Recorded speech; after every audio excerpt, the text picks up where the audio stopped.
Le 7 février, je me suis rendu dans le district ouest de l'hôpital de l'Union de Wuhan.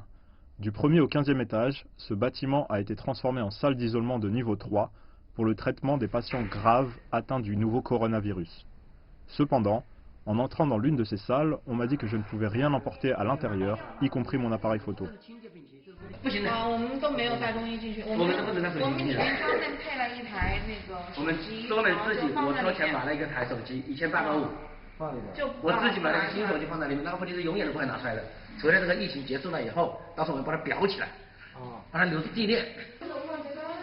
Jean m'explique que tout ce qui se passe à l'intérieur doit rester à l'intérieur.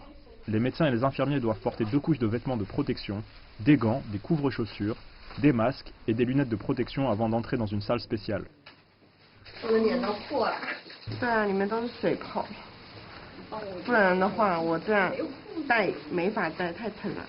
Finalement, on m'a permis d'entrer avec une GoPro qui a dû être immergée dans du désinfectant durant toute la journée après le tournage. Les médecins et les infirmiers doivent travailler 6 heures sans pause. Ils ne peuvent ni boire, ni manger ou même aller aux toilettes.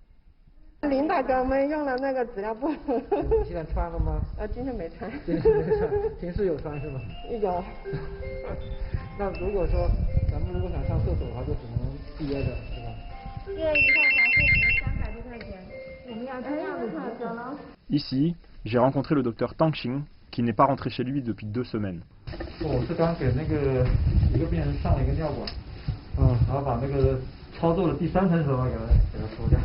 Tang déclare que les patients gravement malades ont besoin de soins spéciaux.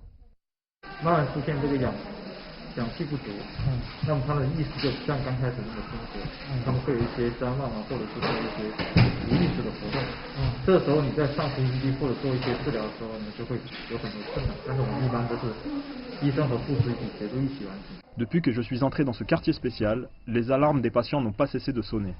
Les infirmiers doivent se précipiter pour s'en occuper tout le temps. Changer les couches des patients fait partie du travail de l'infirmière Chu Peipei.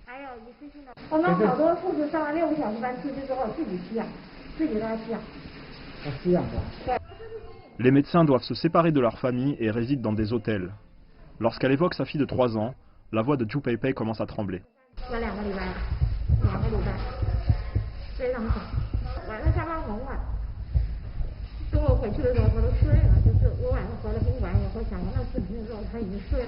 Après 6 heures de travail intensif, le docteur Tang Xing est enfin en mesure de retirer son équipement de protection. Mais son corps présente de nombreuses inflammations.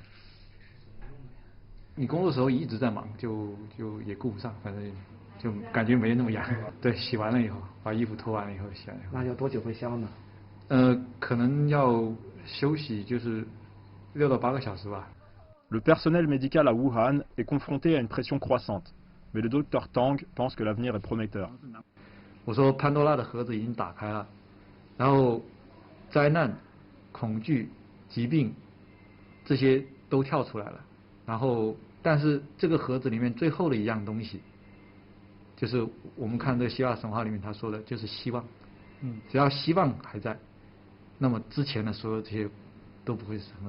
Et cet espoir, ce sont ces gens qui nous le donnent.